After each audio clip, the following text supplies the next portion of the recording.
Hello and welcome back to Koala Moon, children's bedtime stories and meditations designed to make bedtime a dream. We're heading to the rolling hills of the Yorkshire countryside and onto a family farm belonging to the MacDonald family. Let's join young George MacDonald and follow him as he enjoys lots of sweet encounters with the animals. This is Young MacDonald Had a Farm by Alicia Ainsley.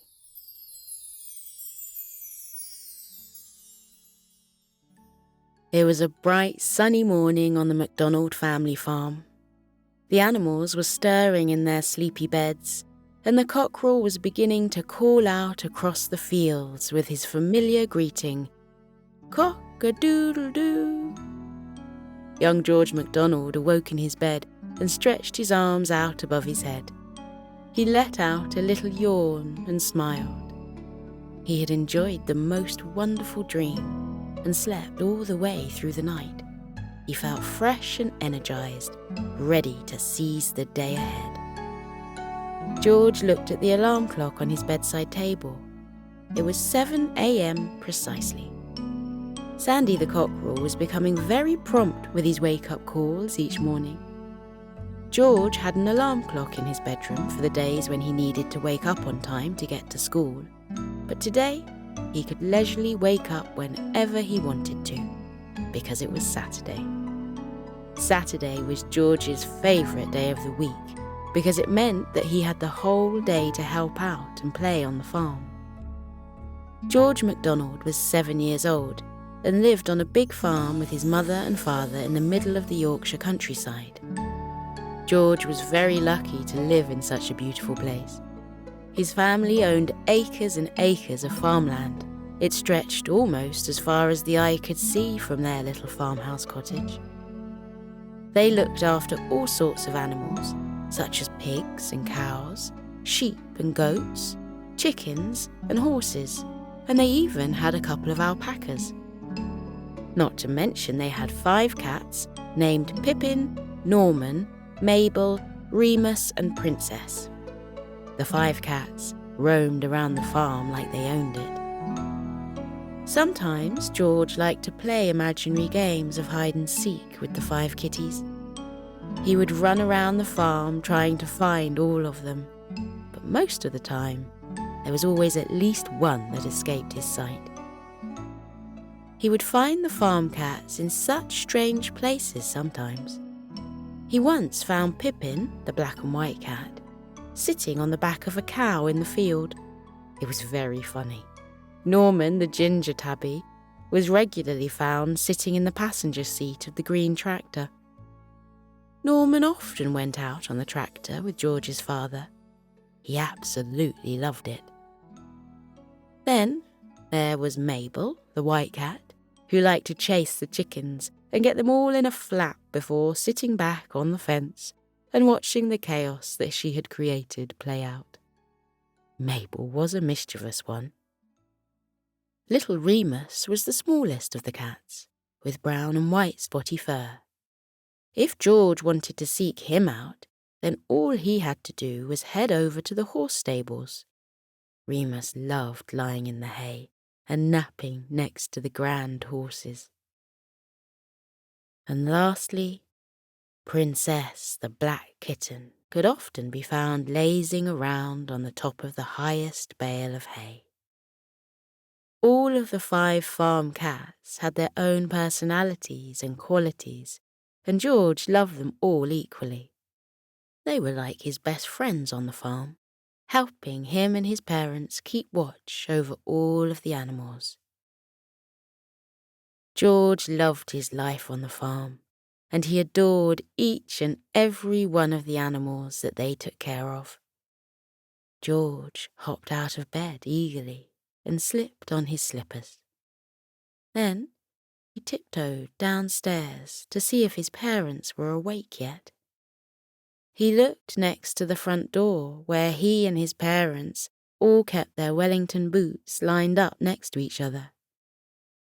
George's yellow spotty wellies were there, as well as his mother's larger red wellies, but his father's big brown welly boots were gone. That must mean that George's father was already out, working on the farm. George's father always woke up very early to start feeding all the animals. One day, George hoped that he would grow up to own a farm, just like his father. George's ears pricked at the sound of a cup clattering on the kitchen worktop, and he heard the sizzling of something in a pan. He walked through to the country kitchen to discover his mother making breakfast. "Good morning, George," his mother greeted him cheerfully as she rifled through the cutlery drawer. "Did you sleep well last night?" George sat himself down at the round wooden kitchen table and grabbed the slice of buttered toast from the toast rack that was already made up in the centre of the table. "Yes, I did," replied George, taking a big, crunchy bite out of his toast. "I had a really cool dream, too. I dreamt that all the animals on the farm could talk." George's mother giggled with delight and brought a cup of orange juice over to the table and placed it down in front of him. "Well, wouldn't that be wonderful if they could?" she chuckled. George and his mother enjoyed their breakfast together of toast with fried eggs and discussed what they would do that day. Mother MacDonald had a big list of animals that needed tending to, and George was eager to help out as much as he could. They decided that first they would feed the chickens and tend to the newly hatched chicks. Then they would move the piglets into their new pen, and finally they would shear a few of the sheep. It was going to be a super fun day. So as soon as breakfast was finished, George dashed upstairs to get ready for the day. He put on a yellow jumper and a pair of blue dungarees. Then he grabbed his black gloves to protect his hands from the cold northern air and placed a black woolly hat on his head. Lastly, he raced down to the front door and pulled on his yellow spotty Wellington boots and grabbed his waterproof coat. "I'm ready," he called out to his mother. Together they walked out of the farmhouse and past the metal gates to the farmland to start their day. The first duty on Mother MacDonald's list for the day was to feed the chickens and tend to the chicks. So George grabbed a big metal bucket from the side of the barn and lugged it over to the barrel where they stored the chicken feed. George passed the bucket to his mother, and she scooped it into the barrel, collecting as much chicken feed as she could. The bucket was now far too heavy for George to carry on his own, so they each held a side of the bucket handle and lifted it, carrying it down the dusty path towards the chicken barn together. The chickens were being rather lazy and were still tucked up in their warm beds in the chicken hut. But George knew that they wouldn't stay there for long once they saw their food arrive. George's mother opened the gate to the chicken pen, and they carried the bucket inside and over to the large feeding bowl. "Are you ready?" George's mother asked. "We've got to be quick." George nodded his head with a smile, and together they tipped the bucket of chicken feed into the large bowl as fast as they could. Almost as soon as the feed had hit the bottom of the metal tray, they heard the pitter-patter of hundreds of little taloned feet coming from inside the hut. George and his mother stood out of the way as, one by one, the chickens filed out of their cosy hut and raced towards their food. The chickens were always so fixated on food that they gobbled it all up quicker than any of the other farm animals. They could be quite greedy, so George's mother often fed them twice a day to spread out their food. Mother MacDonald turned to George and suggested, "Now that the chickens are distracted, shall we go see if they've left behind any eggs?" George jumped with glee. He delighted in collecting the chicken eggs. He grabbed the little wicker basket that he always kept by the gate, and his mother grabbed her basket too. They crept inside the chicken hut to take a look around. The roof of the chickens' cosy bedroom had a very low ceiling, so George's mother had to bend down to fit inside. But for George, the size was just right. He could nimbly walk around the hut and easily search for eggs with no problem. Searching for the eggs was like a game. Sometimes George could see them resting on the top of the hay in plain sight, but sometimes they were hidden underneath pieces of straw, and he had to dig a little deeper to find them. George sifted through the chickens' beds, pushing aside scratchy straw and resting his hands on springy hay. By the time he had searched every bed, he had gathered over a dozen eggs. "Well done, George," his mother congratulated him. "Do you think we found them all?" George looked back into the hut one last time and seemed satisfied that they had found all the eggs. But just as he was about to leave, something caught his eye in the dark corner near the door.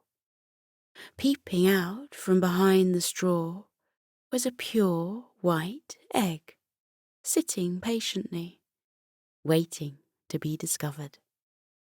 "Oh no, we almost forgot one," he cried out, crawling back into the hut and carefully collecting the last egg. This egg was beautiful. It was a perfect oval shape, and its shell was so clear and shiny. There wasn't a single blemish on it. George held it in his hand, and it felt as soft as marble within his palm. "That is a very pretty egg, isn't it?" his mother commented, observing George admiring the egg. "You can keep that one if you like. We could boil it to preserve it, and then you could paint it later this afternoon." George liked that idea very much, and he carefully placed it down on top of his pile of eggs. "Can we go see the chicks now?" George asked with light in his eyes. "Of course we can," his mother agreed. "The chicks will probably be awake by now." George's mother had been taking care of the baby chicks for over 6 weeks. Ever since she had discovered their special little eggs in the barn, she had brought them into her care. George's mother had explained that because it can get quite cold in the Yorkshire dales, the eggs need a little extra help to stay warm so that the chicks can grow properly. The eggs had hatched just a few days ago, and George was completely besotted with them. Every day, since they were born, he had visited them. Mother MacDonald opened the door to the area of the barn that she had sectioned off for the chicks, and the sound of cheeping filled the air. The chicks were most definitely awake, and they were talking with the most adorable high-pitched squeaks. George rushed over to the side of the incubator and gazed down at the little yellow chicks. They were all so tiny and fluffy, with beady black eyes, big orange feet, and little pointy orange beaks. They cheeped and chirped to each other, and, when they spotted George, they started to chatter even louder. George grinned and felt all tingly inside. They were absolutely adorable, and George's heart felt like it was growing 1,000 times bigger. "Would you like to hold one?" George's mother asked him. George didn't hesitate to nod his head and jump up and down with excitement. Oh, yes, please, he exclaimed. Mother MacDonald reached into the incubator and softly scooped up one of the fluffy newborn chicks in her hands. Hold out your hands for me, George, she instructed him. Hold them together and cup your fingers so that you can have a little safe bed for the chick to rest in. George did as he was told and created a cosy cocoon with his hands. His mother placed the tiny chick into his palms, and it sat there contentedly and looked up at George. It's so cute, George whispered, never taking his eyes off the chick for 1 second.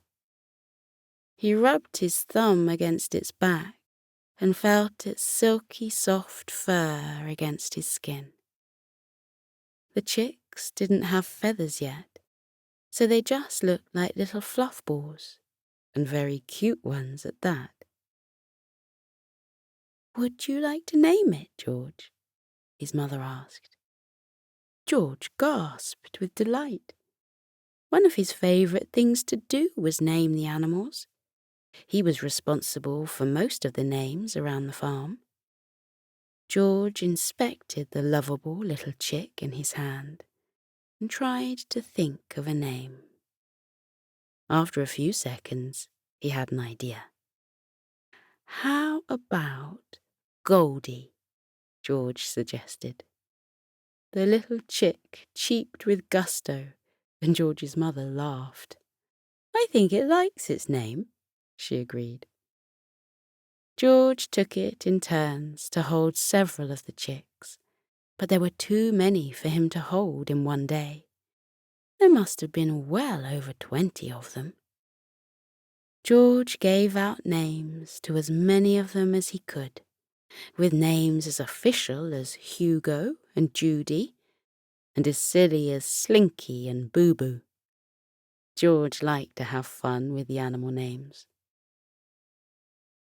Once Mother MacDonald had tended to the chicks and George had finished having fun naming them, they moved on to their next task of the day. The piglets that had been born not too long ago needed to be moved into a bigger pen now they were starting to grow. George's mother had prepared a perfect pen for them outside, with plenty of mud for them to roll around in to their heart's content. George and his mother entered the pig barn and were greeted by the sounds of little hoofed feet racing towards them. The piglets, all 13 of them, ran up to the metal gate and peeped through the bars at them expectantly. George adored the piglets. They were very intelligent, and they acted just like puppies do. They loved to play, and they remembered exactly who they were. A couple of the dinky piglets propped themselves up on the bars and stood on their hind legs to peep out and get closer to George. They snorted and squealed with enthusiasm. George's mother instructed him on this very important job. When Mother MacDonald opened the gate, George had to usher the piglets to follow him all the way over to the gate of their new outdoor pen. It would be like herding sheep, except perhaps a little bit more difficult, thanks to their youthful energy. George's important job was to make sure that none of the piglets wandered off and that they all stayed together. George's mother unlocked the gate and asked him, Are you ready? George nodded and braced himself. Mother MacDonald counted down. 3, 2, 1. Go. She unlatched the gate and opened it up, and the piglets, all started filtering out of their pen. "Follow me, everyone," George cried out, jogging away from the piglets and towards the barn door. The piglets chased him like it was a game. They followed behind him, scampering their little hooves against the ground and squeaking with exhilaration. George laughed and looked behind him at the pack of piglets chasing after him. George raced towards the gate to their new pen and ran inside and onto the muddy ground. Thankfully, he was wearing his wellies, so his clothes didn't get muddy. But as soon as the little piglets ran into the pen, they became caked with mud, much to their delight. The piglets were so enthralled by their new surroundings that they quickly forgot about George and started to explore their new home. That is, except for one small black piglet. The snub-snouted piglet gazed up at George and wagged his twizzly tail like a puppy. George knelt down to the little guy and scratched him behind his ears.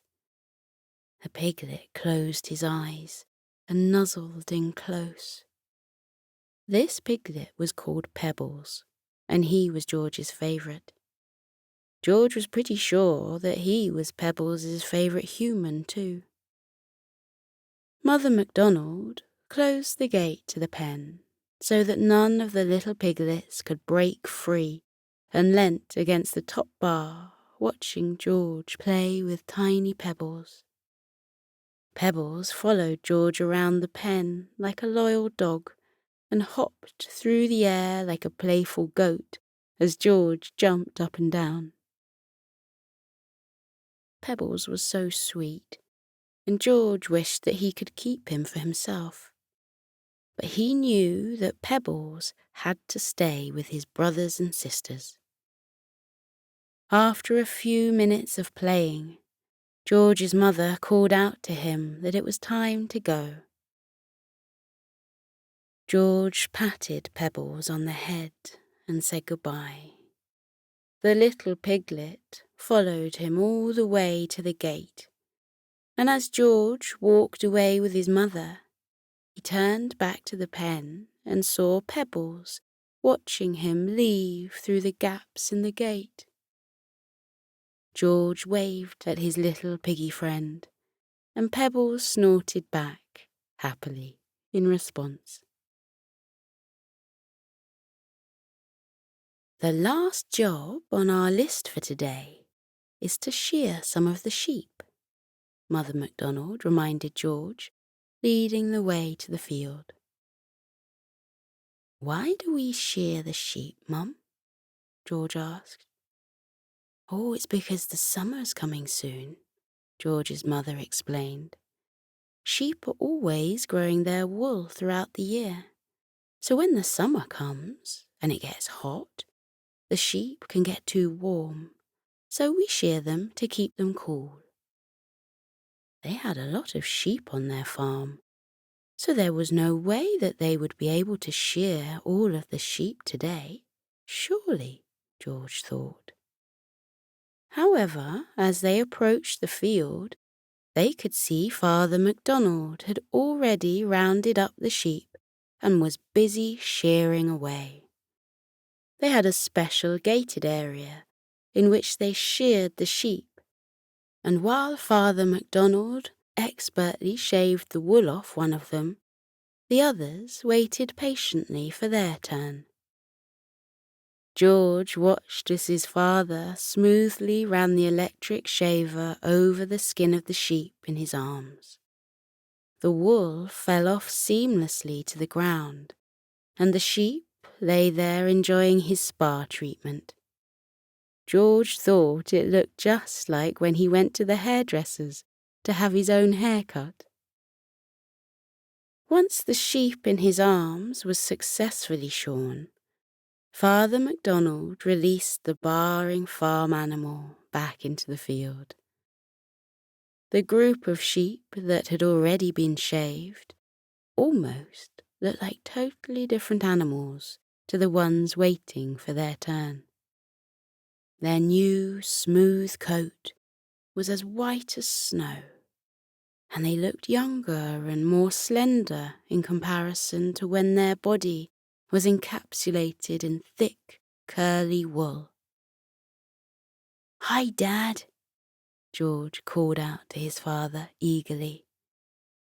"Good morning, George," Dad responded. "I have an important job for you to help me with. I need you to collect up all the shaved wool off the ground and put it into that big bag over there." George was delighted to be able to help and started to gather up the fresh wool on the ground. "What happens to the wool now?" George questioned his father.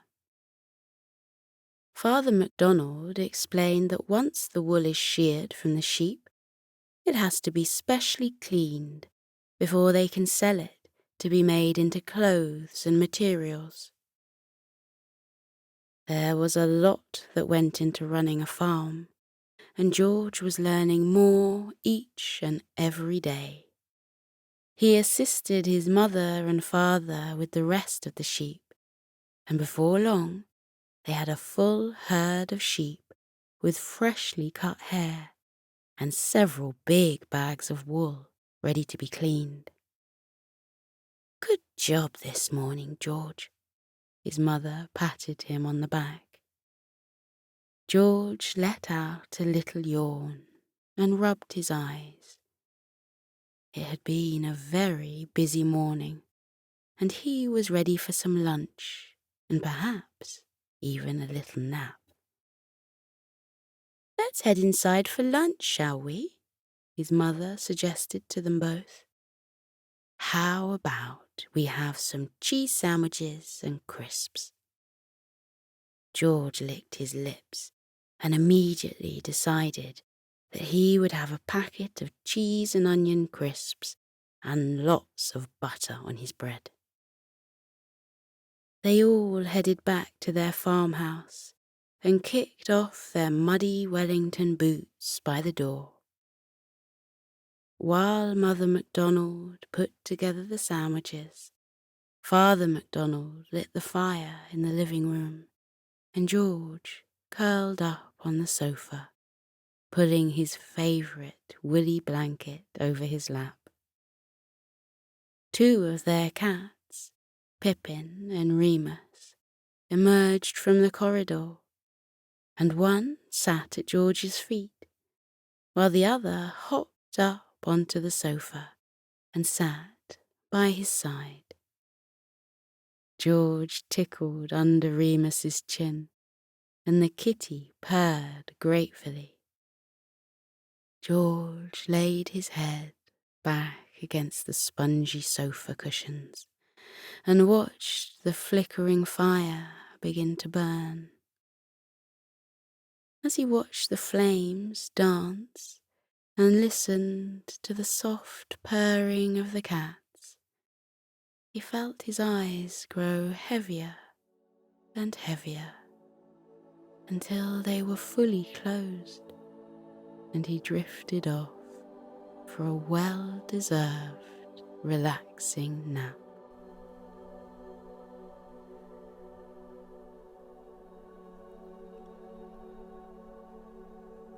Now we're floating into a deep and peaceful sleep. Feel how your muscles are relaxing. Your arms are heavy and your legs are too, as they loosen and release any tension remaining from the day. Feel how you let your body fall into the cozy warmth of your bed. Close your eyes. Let your eyelids be heavy. Breathe deeply. Breathe in and out. Breathe in and out as you continue to breathe deeply, and as you keep feeling how your body becomes soft and heavy with sleep, let your mind drift away. That is the wonderful secret about sleep. While your body rests, lying heavily in your bed, your mind is set free, like a bird taking flight from a branch and flying up and up and up into the air. Feel how your mind loosens now, like a balloon that has been untied from a fence, and floats up and up and up like a bird. Up and up and up it floats towards the sky until it reaches up into the clouds. Imagine that you have risen up high above the world and your head has poked up through the clouds. Then spread out all around you in the silvery moonlight, white fluffy clouds that look like cotton wool or marshmallows. They look so soft and squishy you can lie back on them and roll around in them. Try it now. Lie back in the soft cradle of the clouds.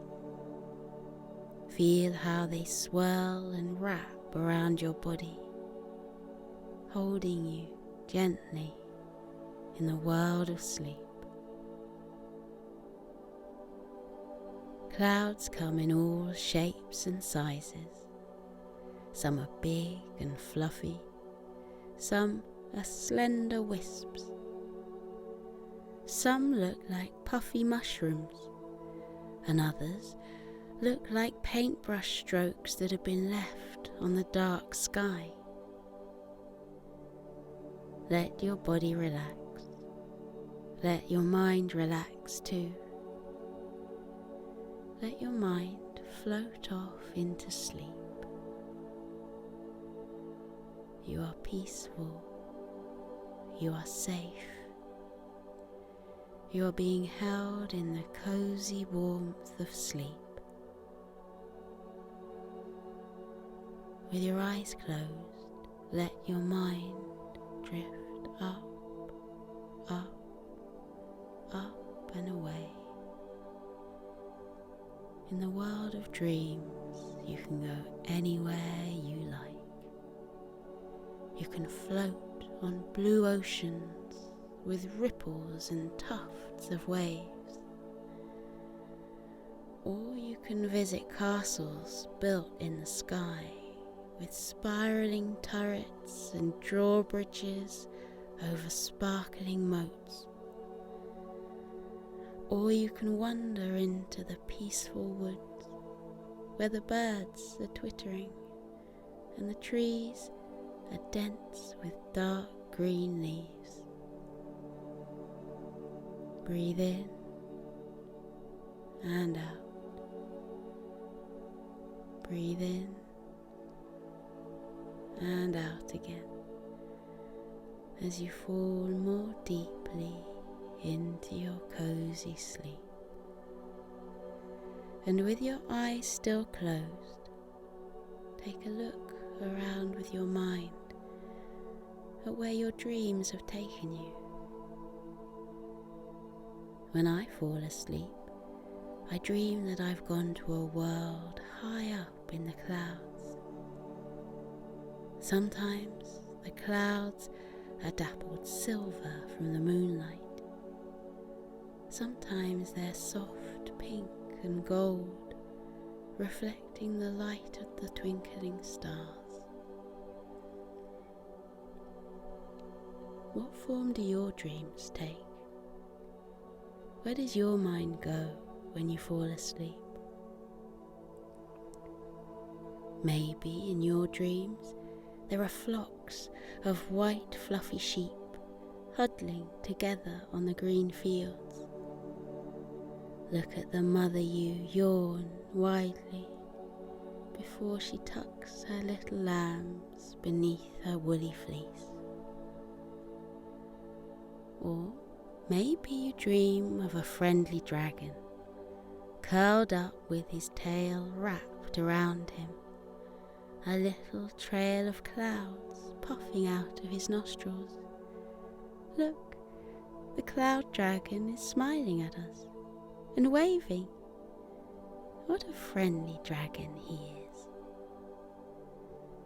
Or maybe you dream of cute puppies lying on their backs, their tongues lolling out of their mouths, their eyes closing because they've had such a long day.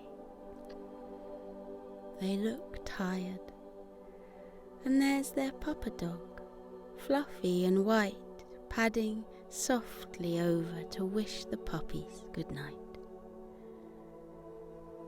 Up here on the sea of clouds, you can be free. Feel how light you are, weightless, floating, drifting through sleep. Feel everything heavy from the day lift off you and drift away, taken away by currents until they disappear over the bank of clouds. Any worries you have been having, watch them float away. Anything that has been weighing on your mind during the daytime, now you can let them go and watch them drift away. Your worries are not you. You are not your worries.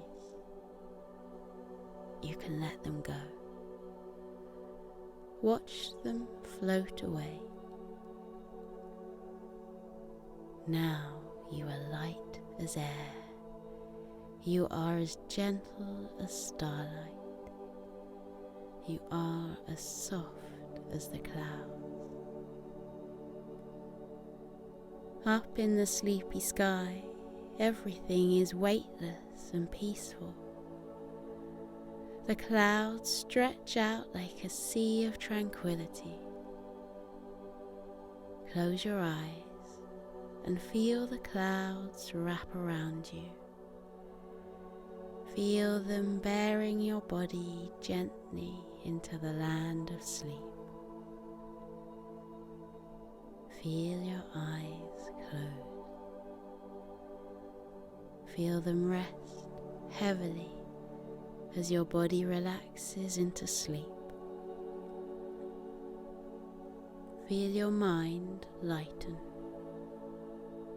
Feel it loosen and drift away, light as a feather, soft as the clouds. Breathe in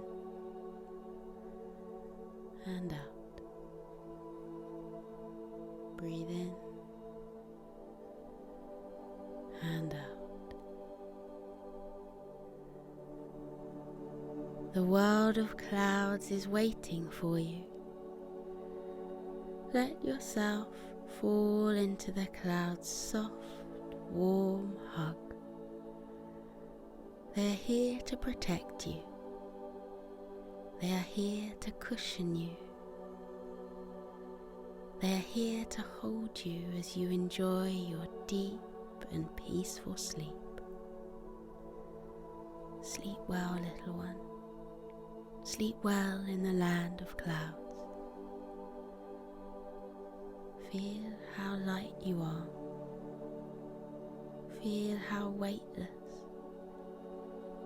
floating, drifting through sleep. Light as air, gentle as starlight, soft as clouds. Good night, little one. Sleep tight.